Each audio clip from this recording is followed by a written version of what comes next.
Hello, everybody. Welcome to this special edition of Chalk Talk. It is Friday, March the 18th. It's 6:07 in the Central Standard Time, and welcome to Chalk Talk today.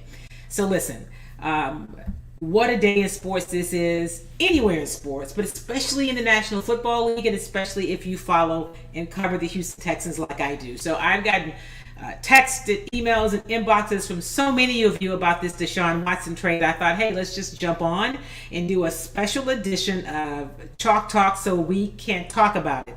So, first, let's talk about what the deal is. Let me tell you what happened earlier today, and let me know what you think about it. So, Deshaun Watson is going to the Cleveland Browns. All right, the deal has all been finalized by the NFL, but the deal is done. Deshaun has posted a picture of himself in a Cleveland jersey, a Cleveland Browns jersey, saying "Let's go." So looks like it's a done deal. So here's what the deal is: Deshaun goes to Cleveland, and the Texans will also send let me make sure I get it right because I don't want to give you the wrong deals. The Texans will send a fifth round pick in 2024 to the Cleveland Browns. So here's what the Texans get in return for this young 26-year-old franchise difference making quarterback, Deshaun Watson. The Browns get Watson in a fifth round 2024 pick. The Texans get three first round picks, one this year in 22, one next year in 23, and the following year in 24. They also get a third round pick next year in 2023 and a fourth round pick in 2024. Yeah, that's it. That's what they got. That is what they got. Deshaun Watson got a raise. He got a new deal. It's 5 years, worth $230 million, fully guaranteed. It's the biggest deal out there. It's the biggest deal out there. It's $80 million more than the deal that Aaron Rodgers got last week. It's fully guaranteed. It's $230 million over 5 years. So he got a raise. He's going to, he got a raise. He's going to Cleveland. So let's talk about what that means, okay? So here's a few things that we know about the deal. While there were no criminal charges filed against Deshaun Watson, right, which kind of started the steam really rolling about him getting traded to another team and being able to get a deal resolved. There are still 22 pending civil lawsuits. I would not be doing my job if I didn't tell you that, right? So that still exists. But he was no billed, so there were no criminal charges filed. The criminal charges were not dismissed. They were never filed. I want to be really clear. I want to be clear about that. But there's a thought that he will get a suspension next year. I'm one of those people that thinks the league is going to suspend him. That is not whether I think he should be suspended. It is that I think he will get a suspension. But here's the other thing that they were able to get done in this deal. And when I say they, I mean Deshaun and his team, his agent.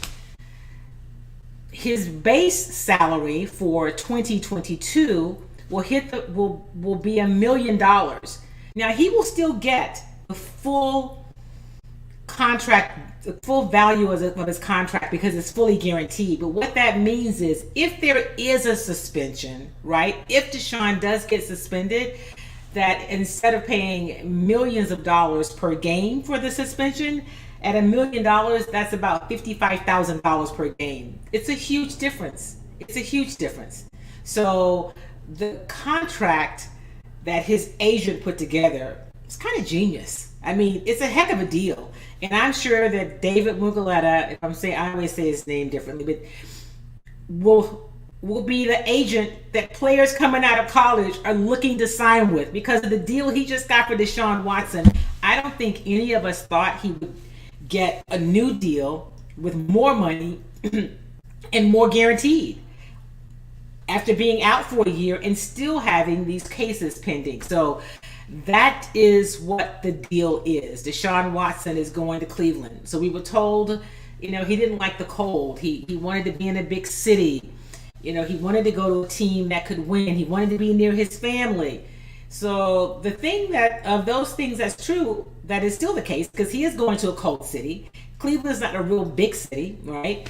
It is, but it is a team with a roster that could win, and because the Cleveland Browns didn't have to give up any players, they've got some. They've got a roster intact that adding Deshaun Watson makes them competitor, makes them viable, gives them an opportunity right away to, to compete for postseason, to be a legitimate contender to come out of the AFC. Now the difference is, right?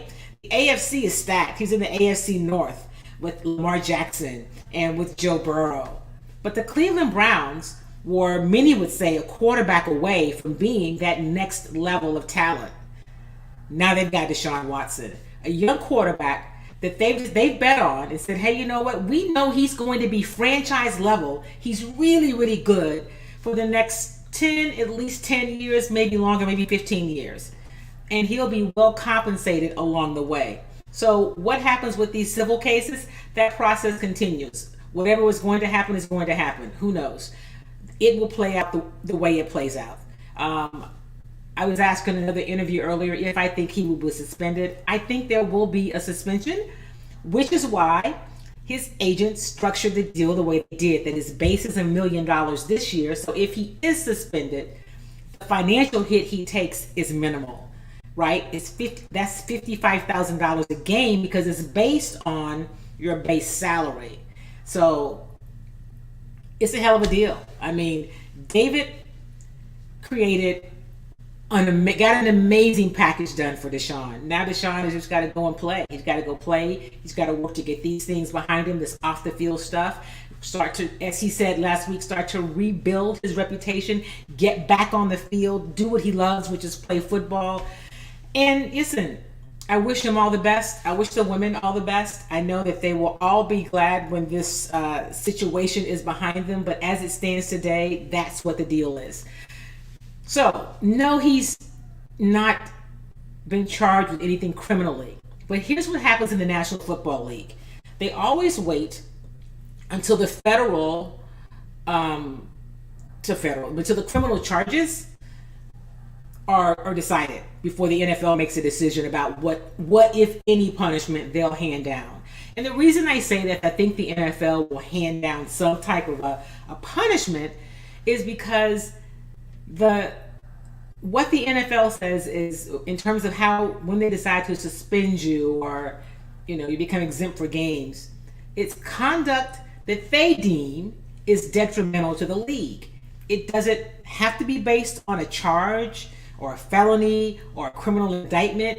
It is based on conduct that can be perceived as detrimental to the league. And there are many who say this conduct, whatever it was, is detrimental to the league. It's cost him a year of football. There are 22 lingering cases. There were 10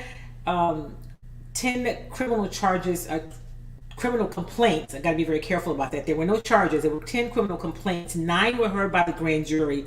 All were no bills. So there were no charges in the case. So there's no criminal charges. They weren't dismissed. They were never, he was never indicted. But there are 22 civil cases that are pending for all these allegations surrounding things that happen in conjunction with massages. That goes on. So now let's talk about the Houston Texans. So from the business side, it was a brilliant deal by Deshaun's team. They did a brilliant job of negotiating this deal. I heard Stephen A. Smith earlier this morning. I happened to be watching First Take, saying that, if I was one of the teams negotiating, I would use those 22 charges, those 22 civil suits, as a negotiating tool against him. Well, clearly that didn't happen, right? That didn't happen because he got a better deal. Do you understand what's happening? He's going to make about $46 million a year guaranteed. And guess what? He'll be 30 years old when he's eligible for a new contract. He'll be 30. And if you think about all the money coming into the National Football League with their relationships with these betting companies, like I just picked one, DraftKings, that contract 4 years from now, when he's 30 years old, quarterbacks may get contracts close to $100 million a year. I'm just saying, right?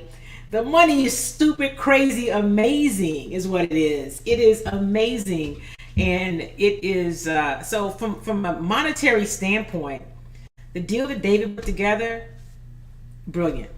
I've heard people say, "Oh, well, no one likes David." Yeah, I know who likes David. His clients like him because of things like this.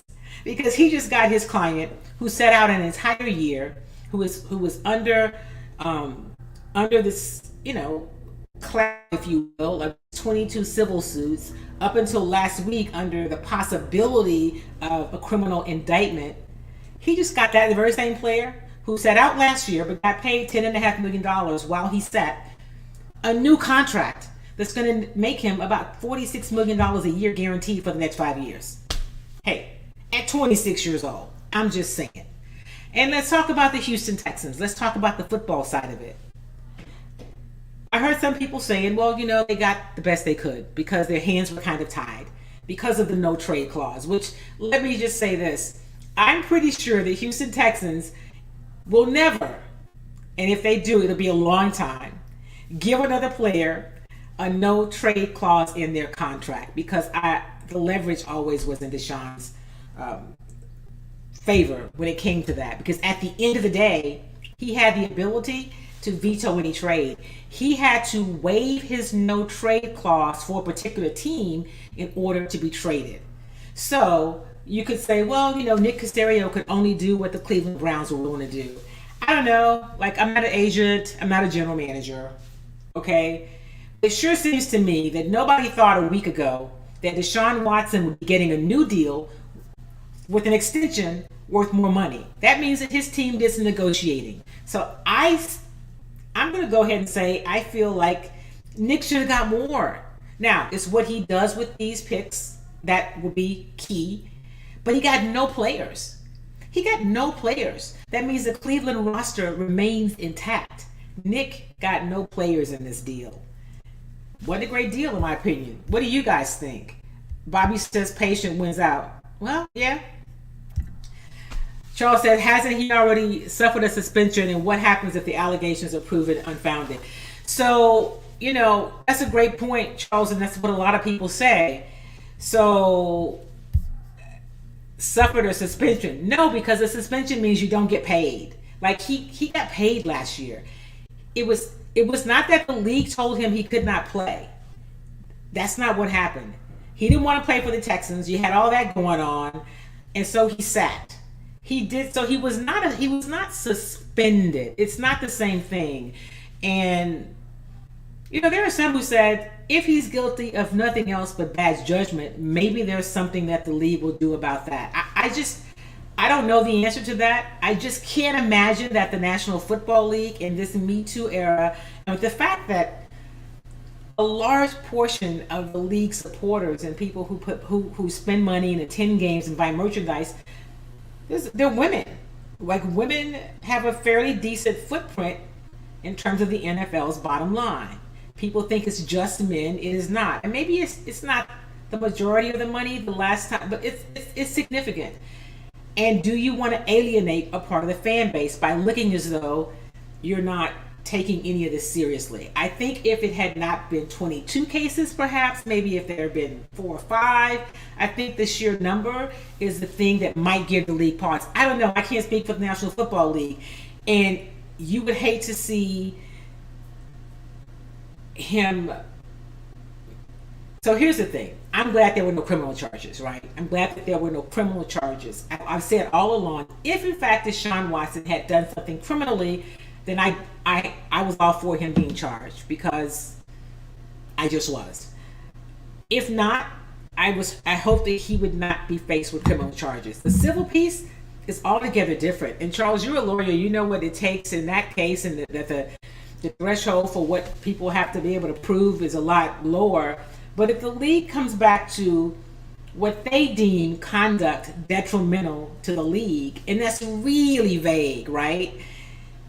The fact that we're talking about it a year later may be something that the league can say, well, that's conduct detrimental. I don't know. I think we'll have to figure it out. Hey, but that's a great point. John says the suspension will be minor as well, since there were no criminal charges, and they will do that suspension very early on in the season Texans lose again in this deal all the way around. Well, definitely.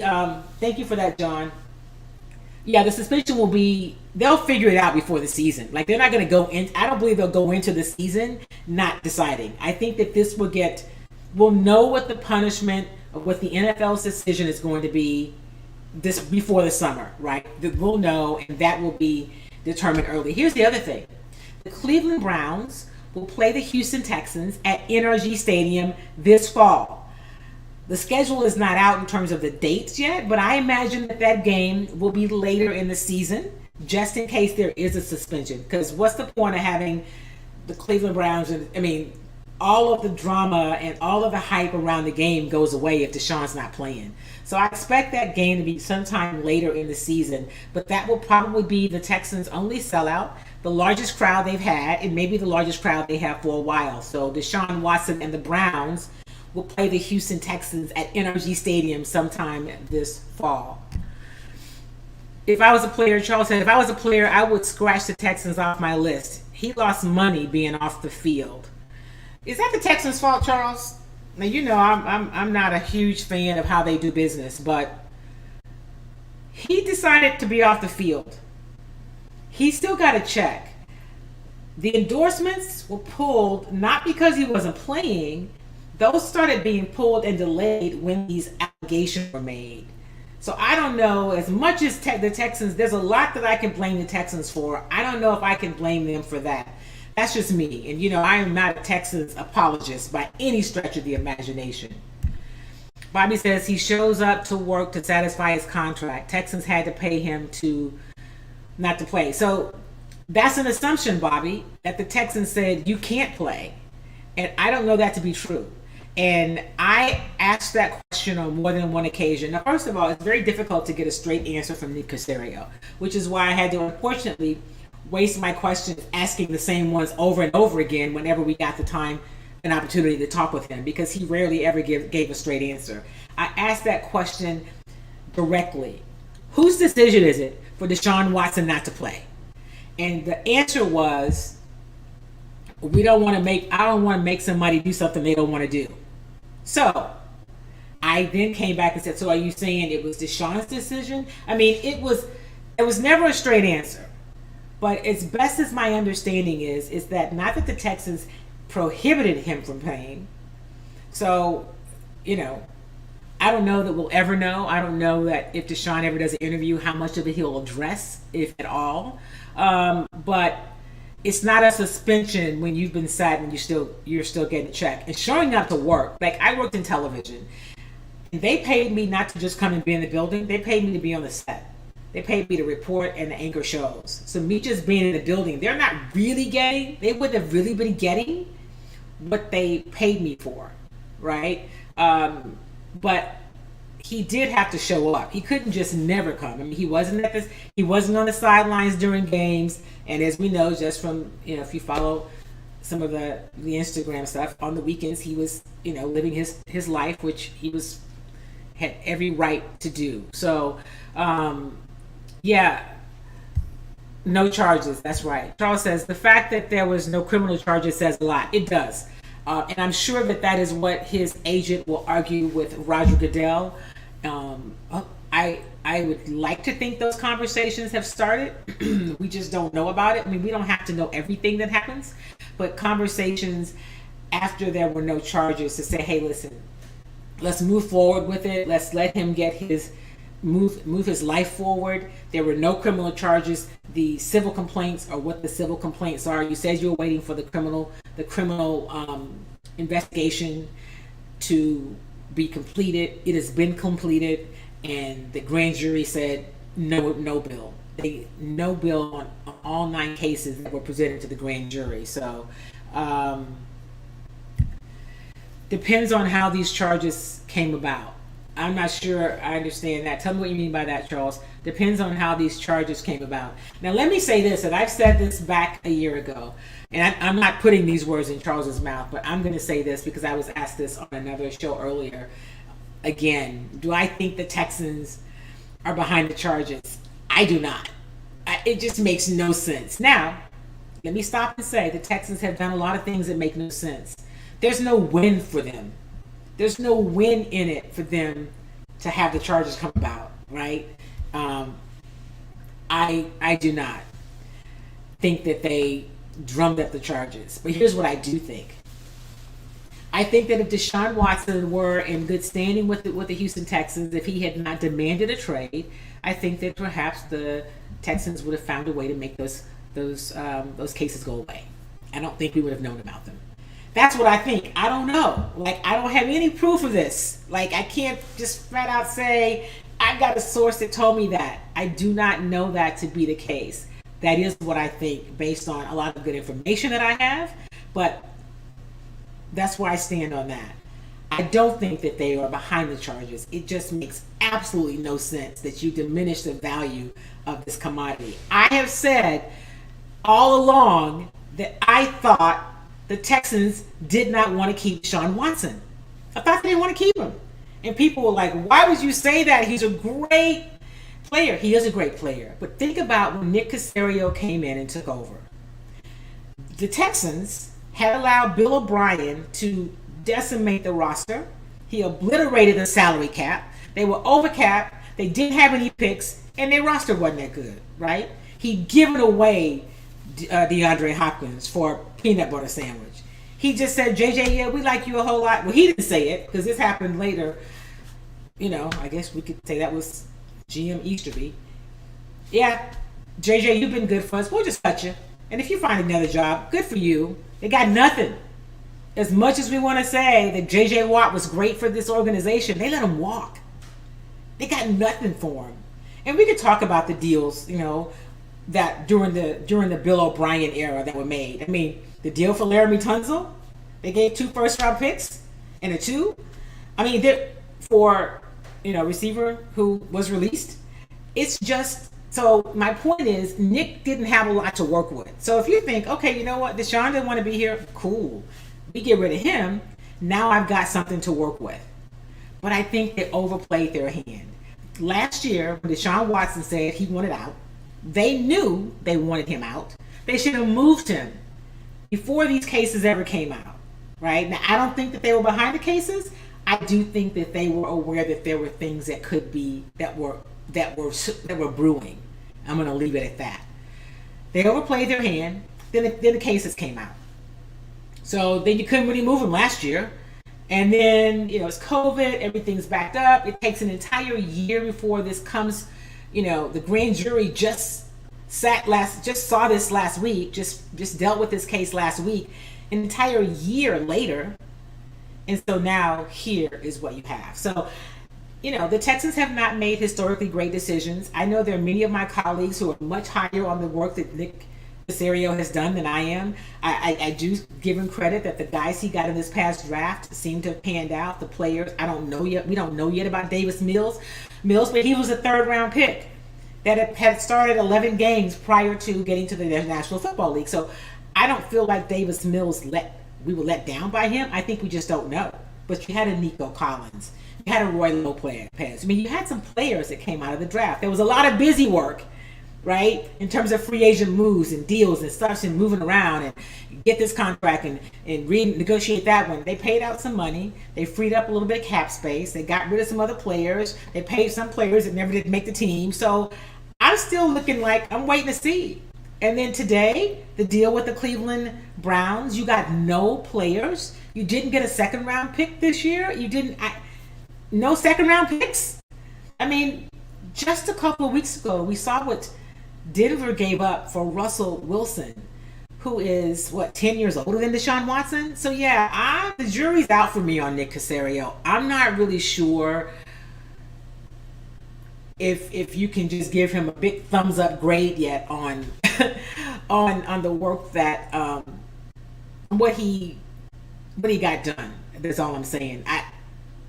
I thought he should have done better. Your hands are tied, but then that really shows when negotiating comes in. Remember, again, David Mugoletta, who is Deshaun Watson's agent, negotiated a deal for him where he got an extension and more money. Do you understand what I'm saying? Deshaun Watson has now a 5-year, $230 million contract that is fully guaranteed. So he got more money, he got a longer contract, And he negotiated it so that his contract base in 2022 is $1 million. That means if there is a suspension, it's based on the $1 million.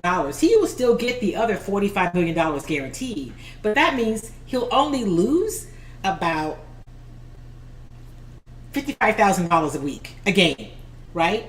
That's much different than millions of dollars a game. So his agent did the thing. That's all I'm saying. And he could probably have his pick of players coming out of college moving forward.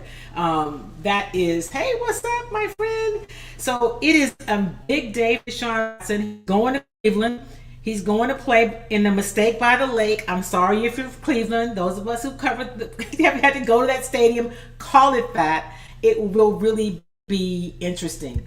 I love when Charles joins. He's by the way, our legal expert for Chalk Talk. He says 22 separate incidents is very difficult to hide, and they all came out at the same time.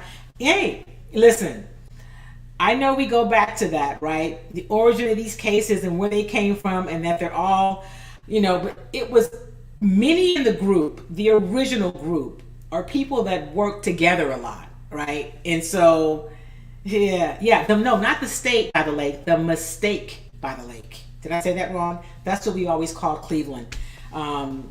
And so now Deshaun is going to make it a championship by the lake because they've got a roster that he can do something with. And Charles, you make a good point. I mean, it looks really fishy to some people, but we'll see what happens. Bobby is back on. Hey, thanks, Leslie. Leslie says, preach. Mills is not the answer. So Davis Mills is not Deshaun Watson. Right? He's not. I don't know that he's ever going to... Well, let me stop. He's never going to be Deshaun Watson. Let's be clear about that. Will he be serviceable? Will he be a solid player in the National Football League? I don't know. I don't know. I know that we saw him last year.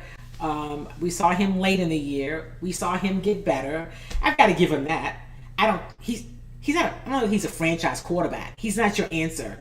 Will he be better in year two? He should be better in year two, right? Are you better at your job the second year around? You should be. So he should be better in year two. But I don't know that means he's the answer.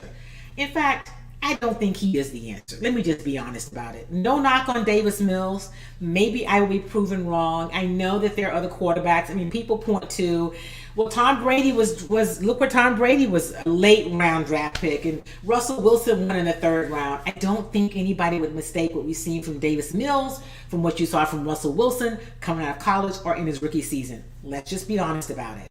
But I'm not going to say he has no future. I don't know. Maybe he does. But what we do know is he will likely be the starting quarterback for the Houston Texans. Unless, of course, let me just throw this out there. I saw a picture 2 days ago of Colin Kaepernick. It was on Twitter, and the caption said, Kaepernick in Houston working with receivers. Now, I don't know what that means, if it's true. I didn't take the picture. I didn't see anything that showed me any signs that it was definitely Houston. I can't imagine that somebody would just make it up. People do make up stuff. I don't know. I don't know if they're talking to Colin Kaepernick. Who knows? He hadn't played since 2016. He hadn't played in 6 years. Was it 2016? Has it been 6 years? Wow. Okay. So I don't know. But right now it looks as though Davis Mills will be the Houston Texans quarterback this fall. So for everyone who was holding out hope that perhaps Deshaun Watson would, they would reconcile the Texans, I didn't think there was any way that was possible, but I was hoping, right? But I didn't think it was possible. I thought it was a done deal. The deal was over. He had decided he wanted out. His agent was like, we're done with this. These people don't know what they're doing about a roster. They gave Jack Easterby too much power. That's what they thought. Okay. Not my words, their words. And so they didn't feel good about it. Now they're going to an organization where he's getting more money. He's getting guaranteed. He's got a roster that's the best. This will be the best roster he's played on. This will be the best NFL roster he's ever played on. It's the best chance he has to win. He's in a better division, right? So now every year he's got to face Lamar Jackson 2 times. He's got to face Joe Burrow 2 times.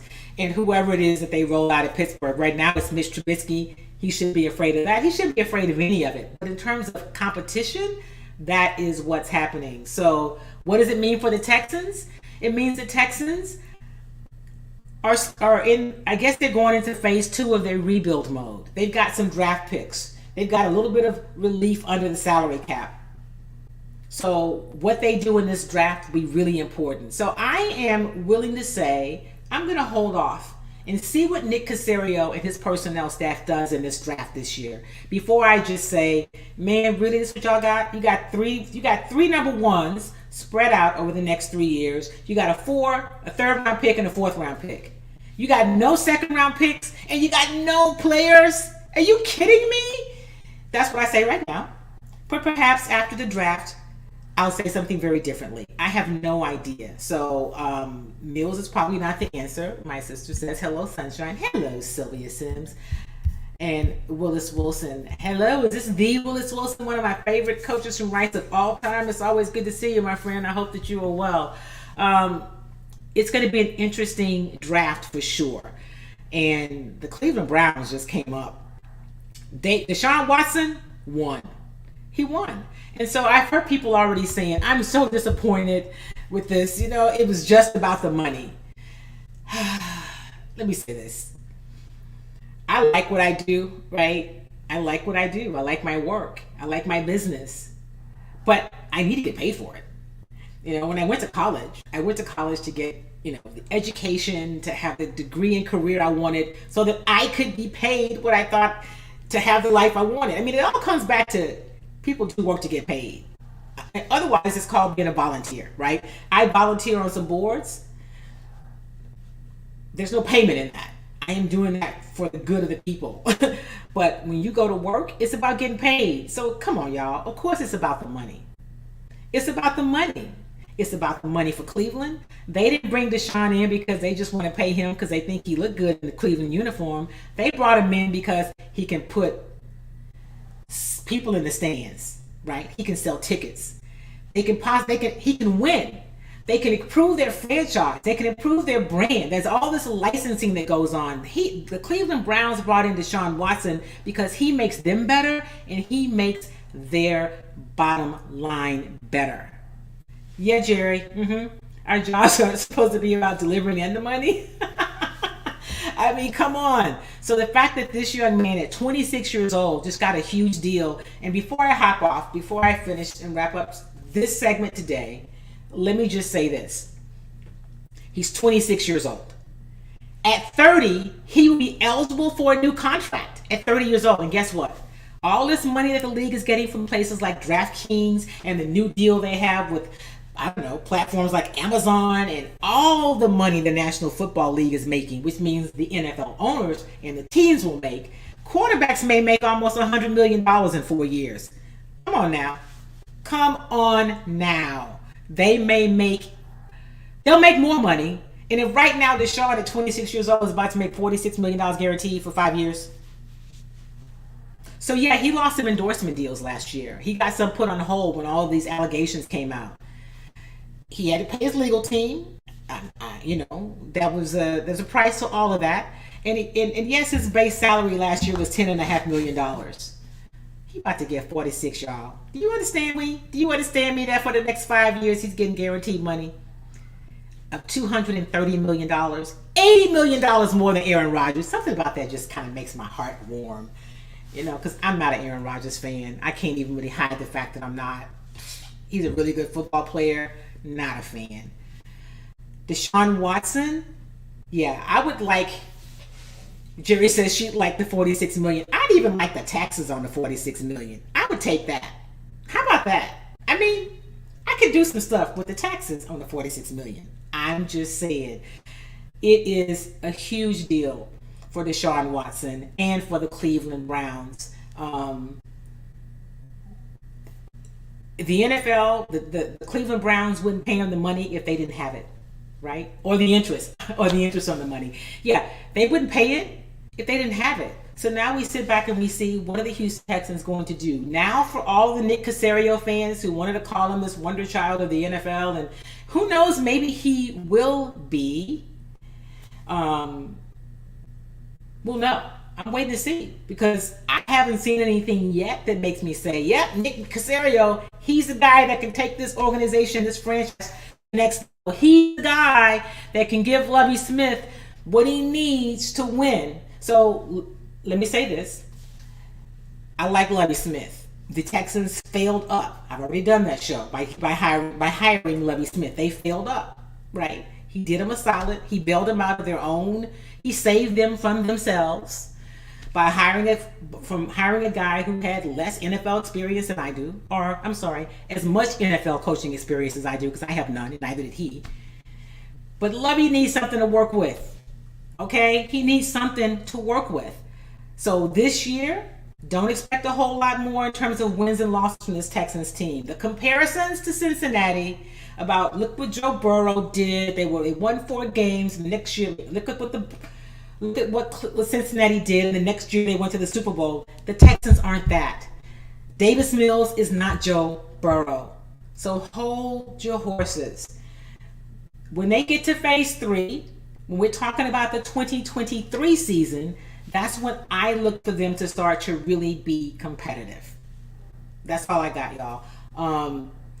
Charles says, somebody tell Cleveland I'm available. Hey, I'm available too. Let me put in a call. Let me see what I can do. I think there's got to be somebody there who could use some media training, who could have somebody host a show. I mean, Cleveland is obviously willing to make an investment for the finer things in life. So maybe, hey y'all, maybe we should take our wares to Cleveland.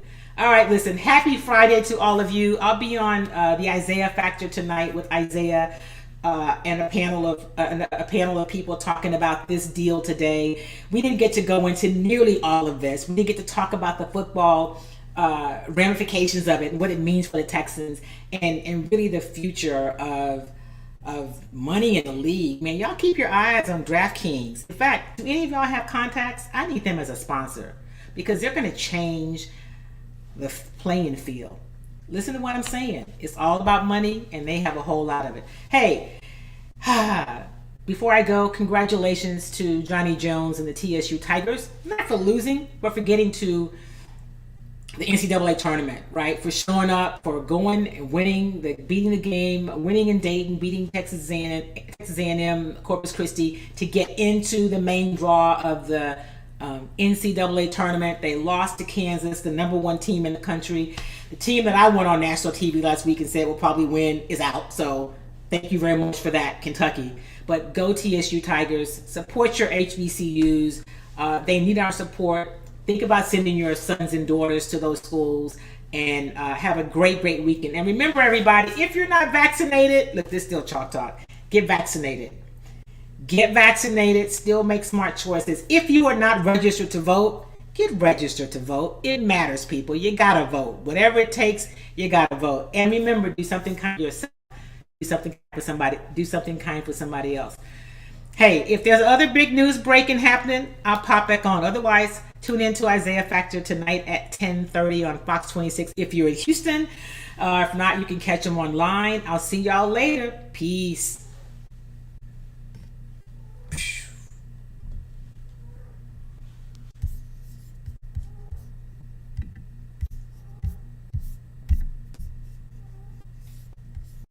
What's... Oh wait, I gotta get my exit music. There we go.